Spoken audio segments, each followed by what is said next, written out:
د لپچوشي یا شونډو زبېښلو باره کې حیرانوونکی معلومات. سلام دوستانو، خدای دې وکړي چې روغ جوړ او خوشحاله واوسئ. د لپچوشي یا شونډو زبېښلو او راودلو فایدې. څه وکړو؟ خپرول یې مجبوري ده. کیسه صفحه ښه ده. د دومره عنوانونو او لیکنو کې مې دې عنوان لیکنو خولې کې اوبه راوستې. دروغ ویل د ایمان زوال دی. هغه کسان چې عمرونه یې ډیر دي او لږ ځانونه ترخه ګڼي نو هغوی د دا بیخي نه کوي. ما چې څومره معلومات کړی ده، شرم هر څه کې مه کوئ. د بعضو کارونو شرم نه خوند زیات وي. د خاوند او میرمن ترمنځ نو شرم نه لاس واخلئ او شیرو وکړئ. اول، شونډې زبېښل یا لپچوشي غوسه له منځه وړي. که چیرې مو میرمن در څخه خفه وي نو ورشئ لوغاړې یې لاس تاو کړئ او شونډې ترې ونیسئ. نو یو څو ثانیو کې به یې غوسه یا خفګان له منځه لاړ شي او هغې ته هم ووایئ که چیرې در څخه ډېر غوسه ومنو شونډې مې نیسه، ځکه دا غوسه له منځه وړي او اسانه مو بیرته سره جوړوي. امتحان شرط دی.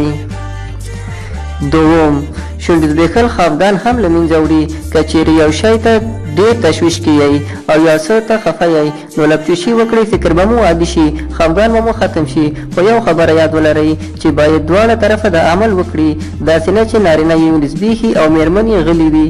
نو دې ته به په اړه په بله ویډیو جوړه کړم چې څنګه باید لپچوشي او یا شونډو راودل وکړل شي. هر څه خپل چل لري. څومره چې په زیات وپوهېږئ هغومره به یې خوند زیات وي.